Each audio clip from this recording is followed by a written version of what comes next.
نحمده ونصلي على رسوله الكريم اما بعد فاعوذ بالله من الشیطان الرجیم بسم اللہ الرحمن الرحیم. اہمیت الصوم، روزے کی اہمیت. رمضان کی برکتوں سے محروم رہنے والا بے نصیب ہے. ان انس بن مالک قال دخل رمضان فقال رسول اللہ صلی اللہ علیہ وسلم ان هذا الشهر قد حضركم وفيه ليلة خير من 1000 شهر من حرمها فقد حرم الخير كله ولا يحرم خيرها الا محروم. رواہ ابن ماجہ. حضرت انس بن مالک رضی اللہ عنہ سے روایت ہے کہ رمضان آیا تو رسول اللہ صلی اللہ علیہ وسلم نے فرمایا، یہ مہینہ جو تم پر آیا ہے اس میں ایک رات ایسی ہے جو قدر و منزلت کے اعتبار سے 1000 مہینوں سے بہتر ہے.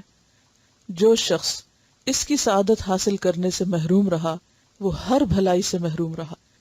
نیز فرمایا، لیلۃ القدر کی سعادت سے صرف بے نصیب ہی محروم کیا جاتا ہے، بدبخت ہی محروم ہوتا ہے. اسے ابن ماجہ نے روایت کیا ہے.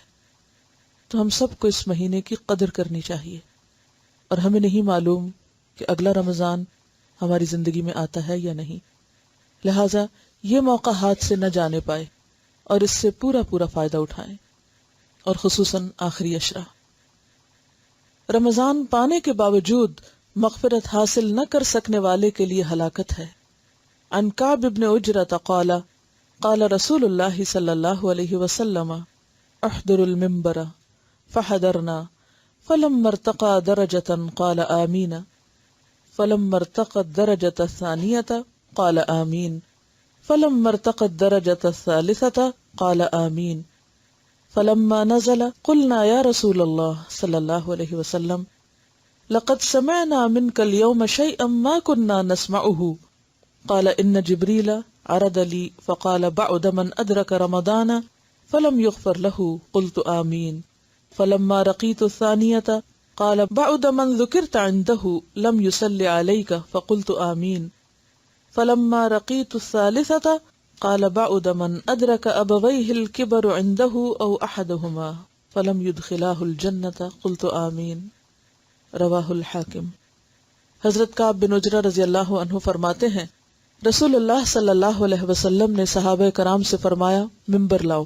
ہم ممبر لائے. جب نبی کریم صلی اللہ علیہ وسلم پہلی سیڑھی پر چڑھے تو فرمایا آمین. پھر جب دوسری سیڑھی پر چڑھے تو فرمایا آمین. اسی طرح جب آپ تیسری سیڑھی پر چڑھے تو فرمایا آمین. جب رسول اللہ صلی اللہ علیہ وسلم ممبر سے نیچے تشریف لائے تو ہم نے عرض کیا، یا رسول اللہ صلی اللہ علیہ وسلم، آج ہم نے آپ سے ایسی بات سنی جو اس سے پہلے کبھی نہیں سنی. آپ نے فرمایا، جناب جبریل میرے پاس آئے اور کہا، اس آدمی کے لیے ہلاکت ہے جس آدمی نے رمضان کا مہینہ پایا اور اپنے گناہوں کی بخشش اور معافی حاصل نہ کر سکا. اس کے جواب میں نے آمین کہی. پھر جب میں دوسری سیڑھی پر چڑھا تو جبریل علیہ السلام نے کہا، ہلاکت ہے اس آدمی کے لیے جس کے سامنے آپ کا ذکر کیا جائے اور وہ آپ صلی اللہ علیہ وسلم پر درود نہ بھیجے. میں نے اس کے جواب میں آمین کہی. پھر جب تیسری سیڑھی پر چڑھا تو جبریل علیہ السلام نے کہا، جس شخص نے اپنے ماں باپ یا دونوں میں سے کسی ایک کو بڑھاپے کی حالت میں پایا اور ان کی خدمت کر کے جنت حاصل نہ کی، اس کے لیے بھی ہلاکت ہو. میں نے اس کے جواب میں کہا آمین. اسے حاکم نے روایت کیا ہے. تو اس حدیث سے کیا پتہ چلتا ہے کہ جس کو اللہ تعالی موقع دے، مہلت دے، اس کے لیے بخشش کے سامان فراہم کرے اور اس کے باوجود وہ ان مواقع سے فائدہ نہ اٹھائے تو پھر بدبختی اسی کے لیے ہے، خود اس کی اپنی ذات ہی کو نقصان ہے. ایسا شخص اللہ تعالیٰ کا کچھ بھی نقصان نہیں کر سکتا. اور اس میں آپ دیکھیے کہ دعا کرنے والے جبریل علیہ السلام ہیں اور آمین کہنے والے محمد صلی اللہ علیہ وسلم ہیں. پھر وہ دعا سنی کیسے نہ جائے گی؟ اور پھر یہ دعا بھی نہیں، ایک طرح سے بد دعا بنتی ہے.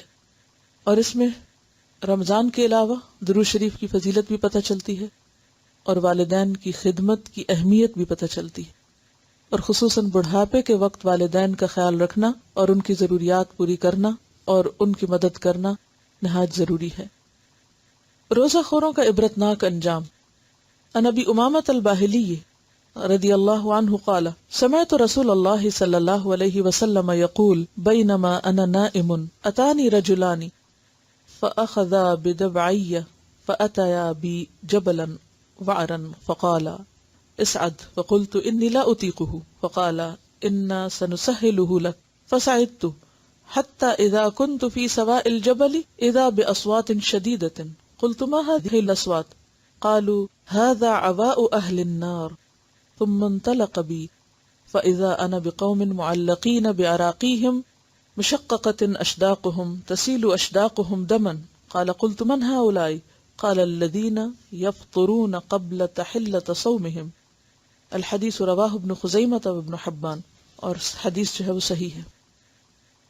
حضرت ابو امامہ باہلی رضی اللہ عنہ کہتے ہیں میں نے رسول اللہ صلی اللہ علیہ وسلم کو فرماتے ہوئے سنا، میں سویا ہوا تھا اور میرے پاس دو آدمی آئے، انہوں نے مجھے بازوں سے پکڑا اور مجھے ایک مشکل چڑھائی والے پہاڑ پر لائے اور دونوں نے کہا اس پر چڑھیں۔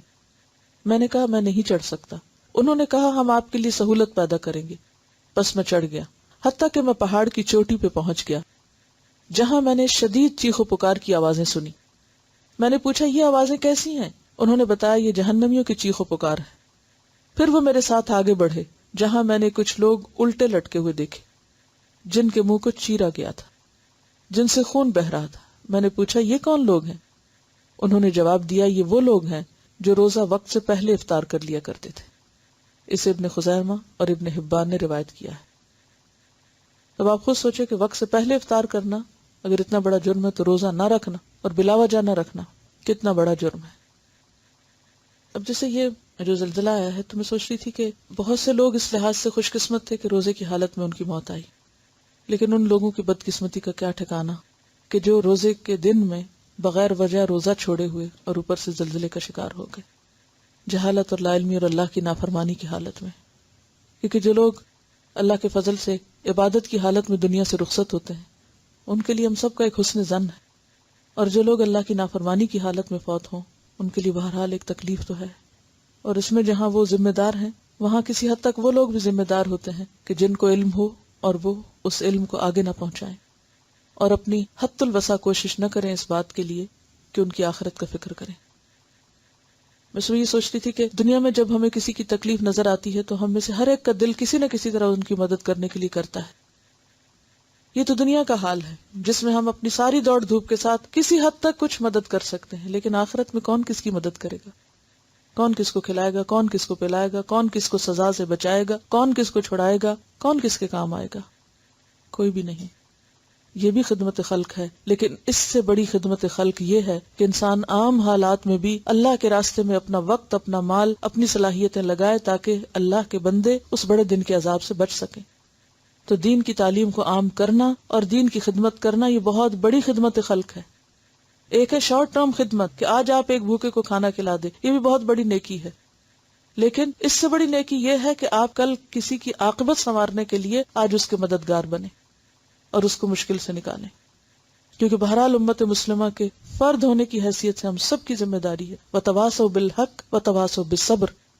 تو جتنی بھی کوششیں لوگوں کی تعلیم کی اور وہ لوگوں کی صحیح رہنمائی کی ہو سکتی ہیں، اپنی وسعت اور جان بھر یا مال کے ساتھ کچھ نہ کچھ ہم زندگی میں کرتے رہیں، اور اگر آج ہم کسی کی مدد کریں گے تو کل قیامت کے دن اللہ تعالیٰ ہم پہ رحم کرے گا، کیونکہ جہاں پر امر بالمعروف اور نہی عن المنکر کی بات آتی ہے اس کے آخر میں آتا ہے اولئک سیرحمہم اللہ، ان لوگوں پر ان قریب اللہ اپنی رحمت کرے گا۔ لیکن اگر آج ہم خود غرض ہوں اور صحیح بات دوسروں تک پہنچانے میں کوتاہی کریں اور اس کے لیے ٹس سے مس نہ ہو تو یہ بے حسی کی انتہا ہے۔ وقتی دکھ در سے بچانا بھی خدمت ہے، لیکن حقیقی اور مستقل دکھ در سے بچانا اصل خدمت ہے، اس کے لیے بھی فکر کرنی چاہیے۔ الصوم فی ضوء القرآن، روزے قرآن مجید کی روشنی میں۔ روزہ اسلام کے 5 فرائض میں سے ایک فرض ہے۔ روزے پہلی امتوں پر بھی فرض تھے۔ روزے کا مقصد گناہوں سے بچنے اور نیکی پر چلنے کی تربیت دینا ہے۔ یا ایھا الذین آمنوا کتب علیکم الصیام کما کتب علی الذین من قبلکم لعلکم تتقون۔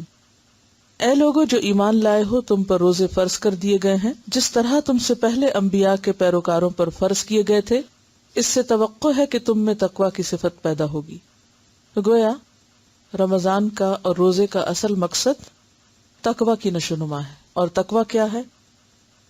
اللہ کے ڈر سے اللہ کے عذاب سے بچنے کے لیے اچھے کاموں کا کرنا، اطاعت کے کاموں کا کرنا اور برے کاموں سے بچنا، یا وہ کام کرنا جو اس کے پسندیدہ ہیں اور وہ کام چھوڑنا جو اس کے ناپسندیدہ ہیں۔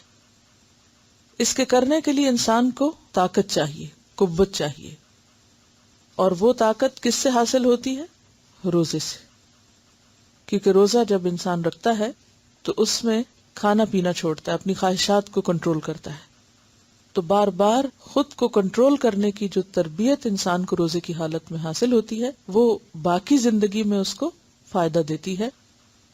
جس طرح وہ اللہ کے حکم سے حلال چیز کو چھوڑتا ہے، اسی طرح وہ اللہ کے حکم سے حرام کو بھی چھوڑ سکتا ہے، یا چھوڑنے پہ قدرت حاصل ہوتی ہے اس کو۔ رمضان کا مہینہ پانے والے ہر مسلمان پر پورے مہینے کے روزے رکھنا فرض ہیں۔ مسافر اور مریض کو روزہ نہ رکھنے کی رخصت ہے، لیکن رمضان کے بعد ان دنوں کی قضا ادا کرنی ضروری ہے۔ مریض یا مسافر پر روزہ چھوڑنے کا کوئی کفارہ نہیں ہے۔ رمضان کا مہینہ اللہ تعالیٰ کی خصوصی عبادت اور حمد و ثنا کرنے کا مہینہ ہے۔ شہر رمضان الذی انزل فیہ القرآن ھدی للناس وبینات من الھدی والفرقان فمن شہد منکم الشہر فلیصمہ ومن کان مریضا او علی سفر فعدۃ من ایام اخر یرید اللہ بکم الیسر ولا یرید بکم العسر ولتکملوا العدۃ وَلِتُكَبِّرُوا اللَّهَ عَلَى مَا هَدَاكُمْ وَلَعَلَّكُمْ تَشْكُرُونَ۔ رمضان وہ مہینہ ہے جس میں قرآن نازل کیا گیا ہے، جو انسانوں کے لیے سراسر ہدایت ہے اور ایسی واضح تعلیمات پر مشتمل ہے جو راہ راست دکھانے والی اور حق و باطل کا فرق کھول کر رکھ دینے والی ہیں، یعنی قرآن کی تعلیمات۔ لہٰذا اب سے جو شخص اس مہینے کو پائے اس کو لازم ہے کہ اس پورے مہینے کے روزے رکھے، اور جو کوئی مریض ہو یا سفر پر تو وہ دوسرے دنوں میں روزوں کی تعداد پوری کرے۔ اللہ تمہارے ساتھ نرمی کرنا چاہتا ہے، سختی کرنا نہیں چاہتا، اس لیے یہ طریقہ تمہیں بتایا جا رہا ہے تاکہ تم روزوں کی تعداد پوری کر سکو۔ یعنی رمضان میں اگر روزے نہ رکھ سکو عذر کی وجہ سے تو بعد میں رکھ لو، یہ سہولت یا رخصت ہے اللہ سبحانہ وتعالیٰ کی طرف سے۔ اور جس ہدایت سے اللہ نے تمہیں سرفراز کیا ہے اس پر اللہ کی کبریائی کا اظہار کرو، کبریائی بڑائی، اور اعتراف کرو اور شکر گزار بنو۔ رمضان المبارک میں رات کے وقت بیوی سے ہم بستری کرنا جائز ہے۔ افطار سے لے کر صبح صادق کے طلوع ہونے تک کا وقت روزے کی پابندی سے مستثنی ہے، یعنی روزہ صرف دن کا ہوتا ہے، رات کا نہیں۔ دوران اعتکاف میں رات کے وقت بیوی سے ہم بستری کرنا منع ہے۔ احل لکم لیلۃ الصیام الرفث الی نسائکم ہن لباس لکم وانتم لباس لہن علم اللہ انکم کنتم تختانون انفسکم فتاب علیکم وعفی عنکم فالآن باشروہن وابتغوا ما کتب اللہ لکم وکلوا واشربوا حتی یتبین لکم الخیط الابیض من الخیط الاسود من الفجر ثم اتموا الصیام الی اللیل ولا تباشروہن وانتم عاکفون فی المساجد تلک حدود اللہ فلا تقربوها کذالک یبین اللہ آیاتہ للناس لعلہم یتقون۔ تمہارے لیے روزوں کے زمانے میں راتوں کو بیویوں کے پاس جانا حلال کر دیا گیا ہے، وہ تمہارے لیے لباس ہیں اور تم ان کے لیے لباس ہو۔ اللہ تعالیٰ کو معلوم ہو گیا کہ تم لوگ چپکے چپکے اپنے آپ سے خیانت کر رہے تھے، مگر اس نے تمہارا قصور معاف کر دیا اور تم سے درگزر فرمایا۔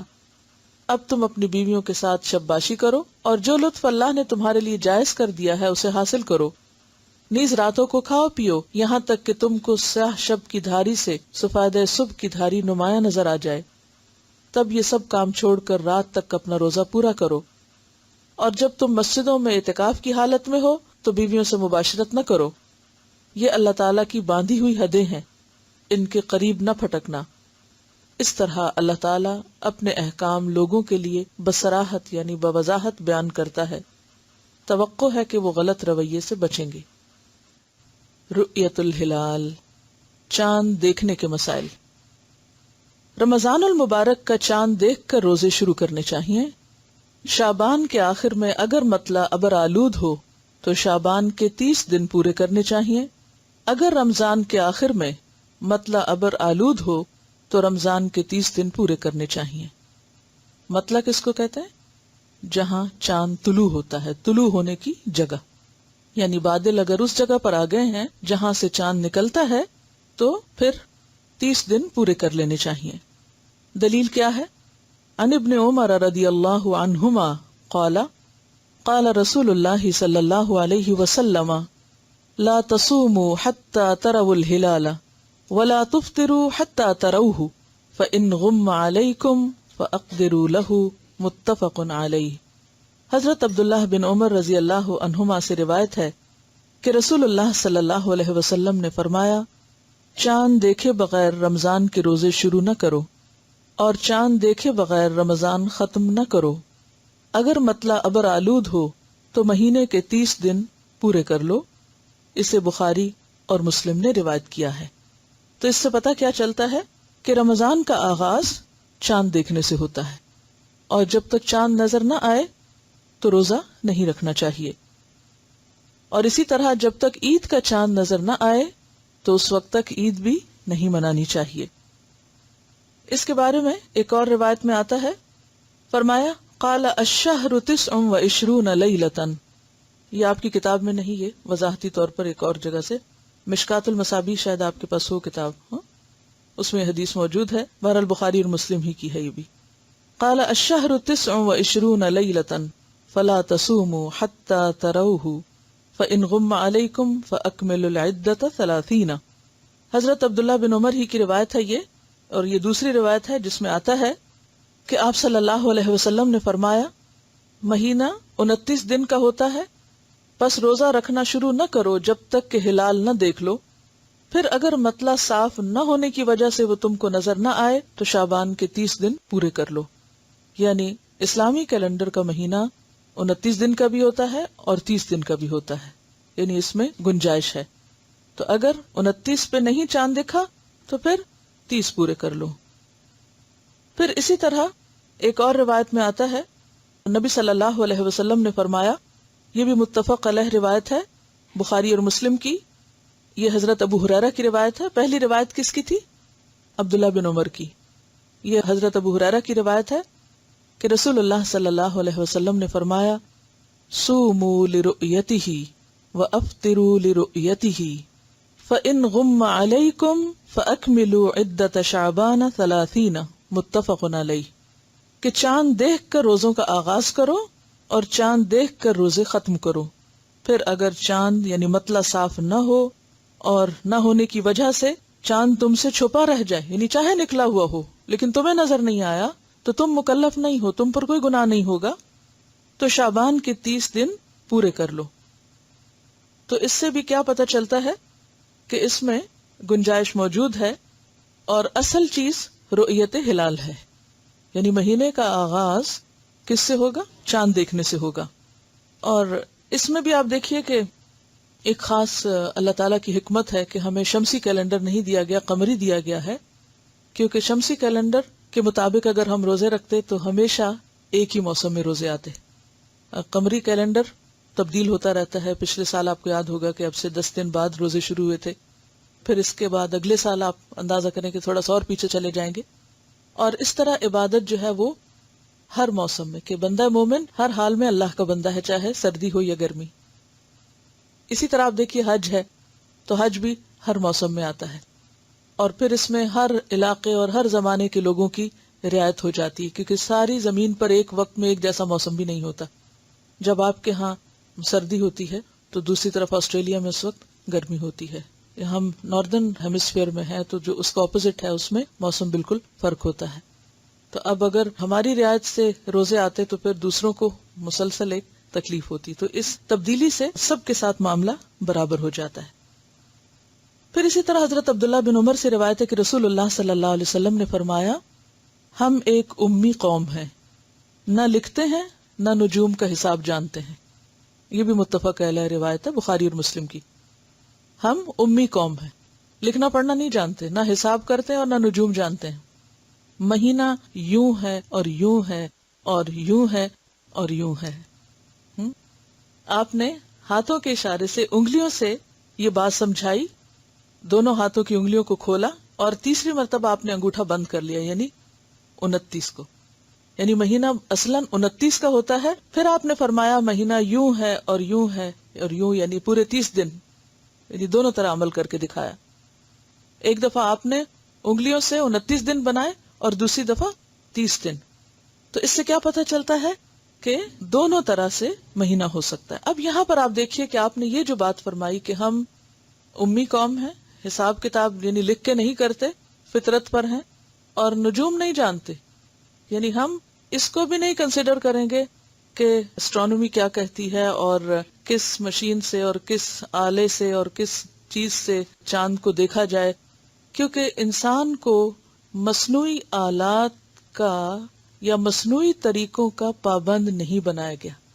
عبادت کی راہ میں کوئی ہچ ایسی نہیں رکھی گئی کہ کوئی شخص کہے کہ میرے پاس تو یہ ذریعہ ہی نہیں، اس لیے میں تو عبادت ہی نہیں کر سکتا، بلکہ اس کو فطرت پر رکھا گیا اور ہم سب کو ایک فطری کیلنڈر دیا گیا کہ تم آسمان کو دیکھو، مطلع کو دیکھو، اگر وہاں نظر آتا ہے تو ٹھیک ہے، اور اگر نہیں نظر آتا تو تم 30 پورے کر لو.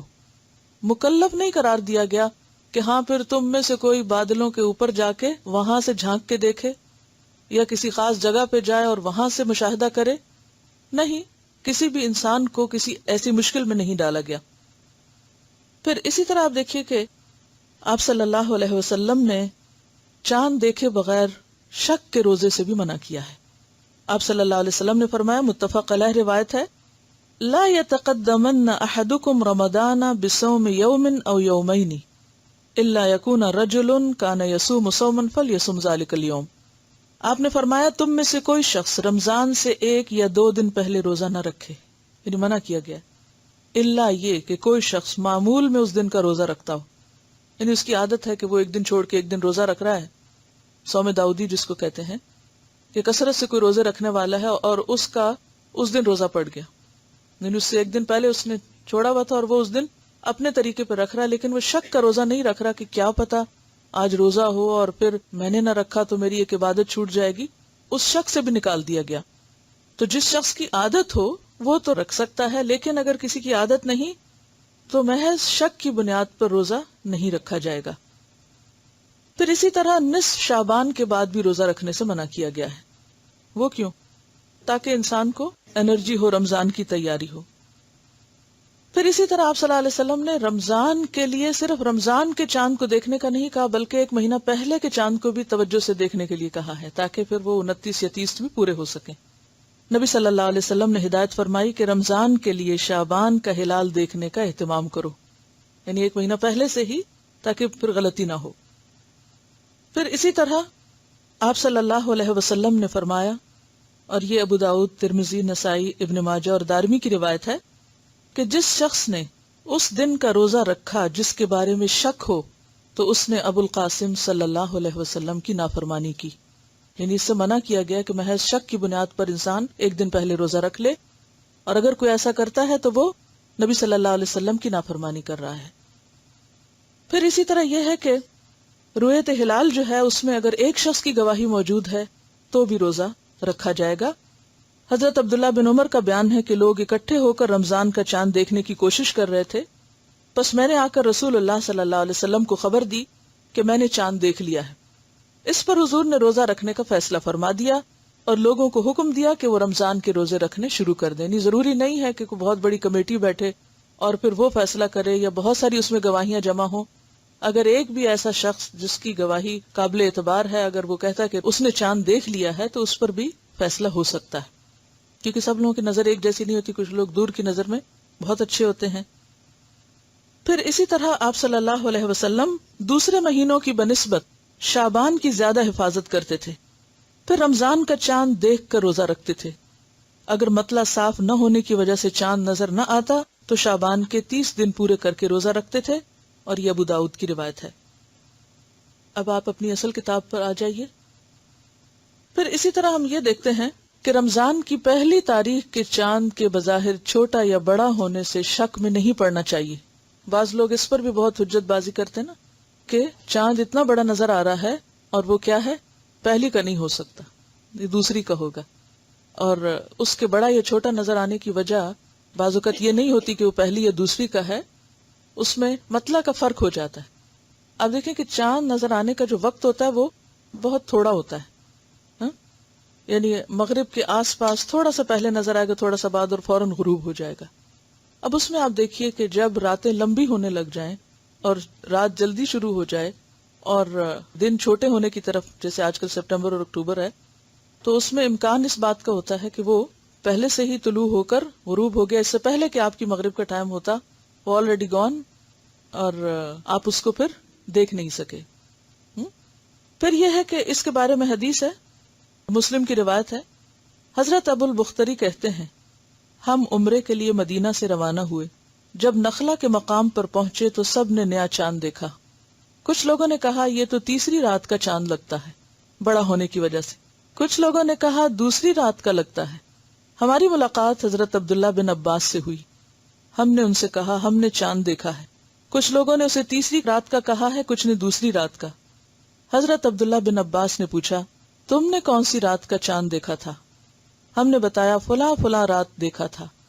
تو کہنے لگے کہ رسول اللہ صلی اللہ علیہ وسلم کا ارشاد ہے اللہ تعالیٰ اس کو تمہارے دیکھنے کے لیے بڑا کر دیتا ہے، لہٰذا وہ اسی رات کا چاند تھا جس رات تم نے اسے دیکھا.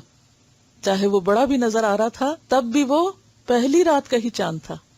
ٹھیک ہے. نیا چاند دیکھنے پر یہ دعا پڑھنی چاہیے، اللہم اہللہ، اور ایک اور روایت میں آتا اہلہ، اللہم اہللہ علینا بالیمن والایمان والسلامت والاسلام ربی وربک اللہ. کیا معنی ہے اس دعا کا؟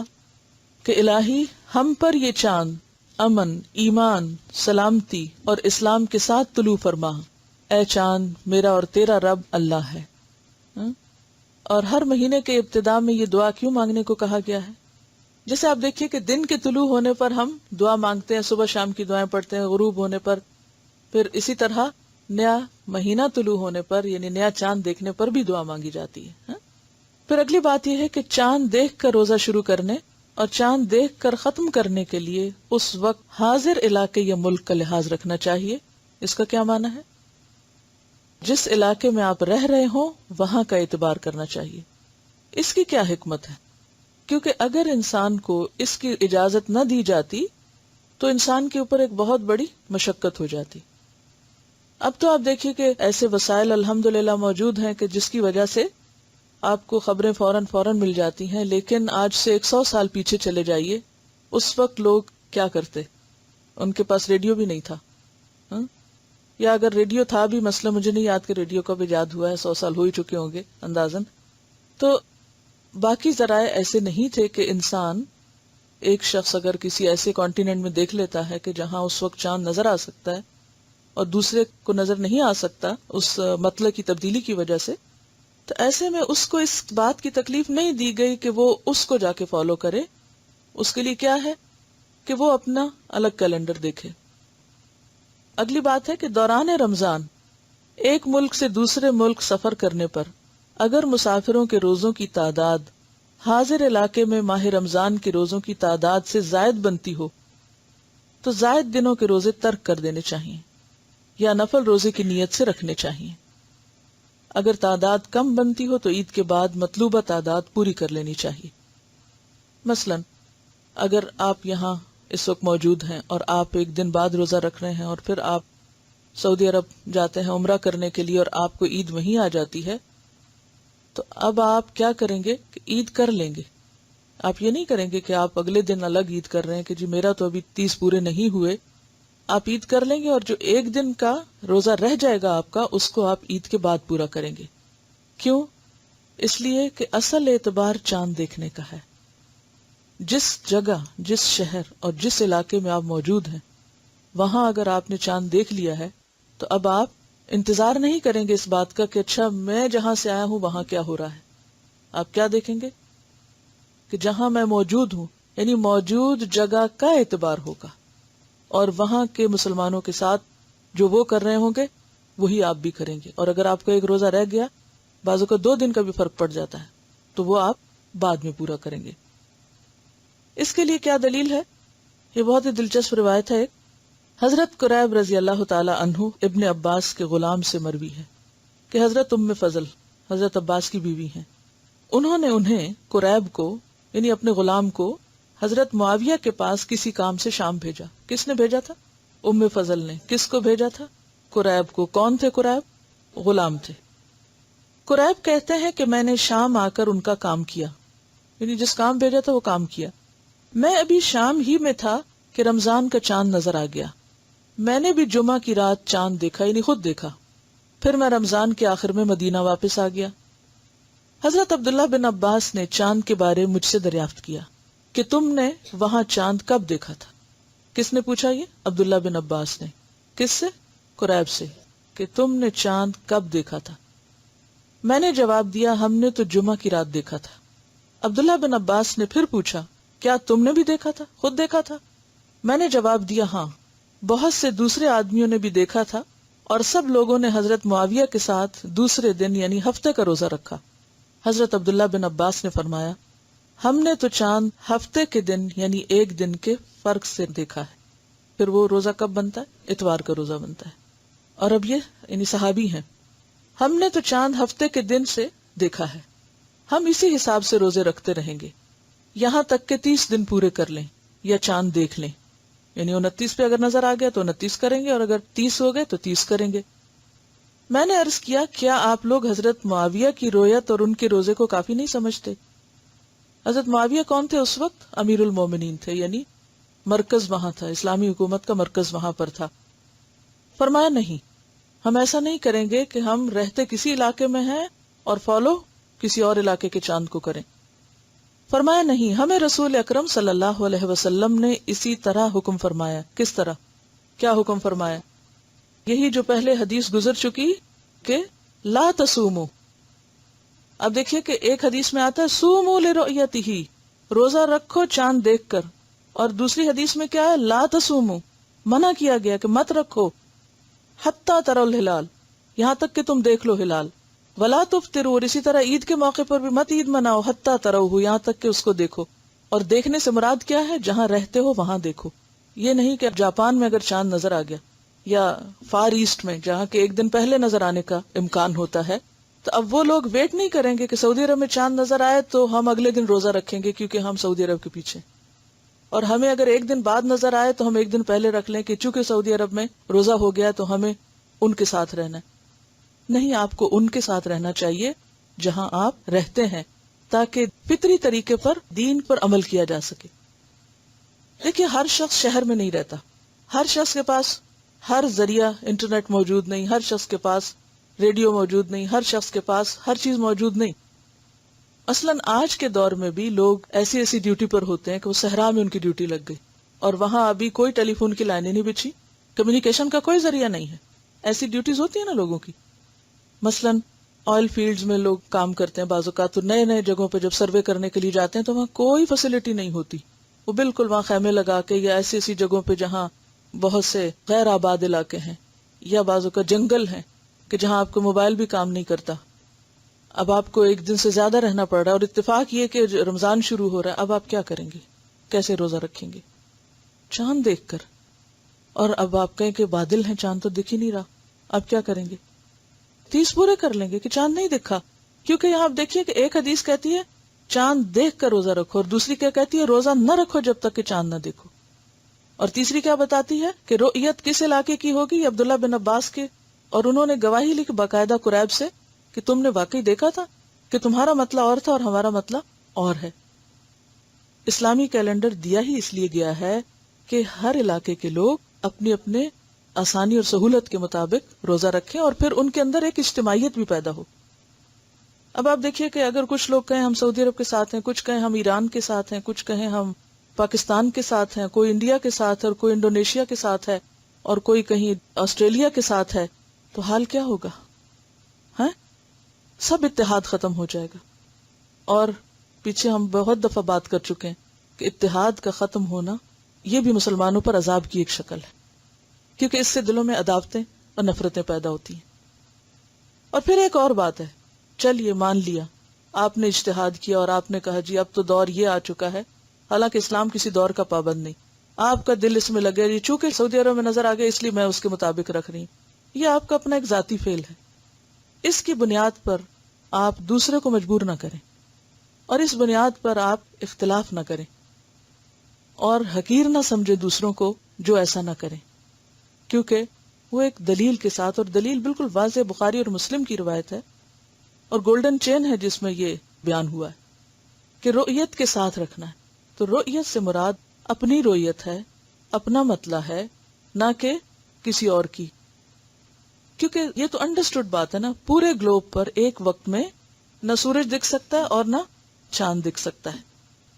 تو اگر ہم لوگوں کو اس چیز کا پابند کریں گے تو اس کا نقصان کیا ہوگا؟ دین مشکل ہو جائے گا، دین مشکل ہو جائے گا. تو فطرت پر ہی سب کو رہنے دیں. اور مسلمانوں کی تو بڑی ایک آبادی جو پڑھی لکھی بھی کوئی نہیں ہے کہ وہ کتابیں پڑھ کے کچھ سیکھے، وہ تو مطلع کو دیکھ کر ہی اپنے کیلنڈر کا آغاز کرتی. وآخر دعوانا الحمد للہ رب العالمین. سبحانک اللہم وبحمدک، نشہد ان لا الہ الا انت، نستغفرک ونتوب الیک. السلام علیکم ورحمۃ اللہ وبرکاتہ.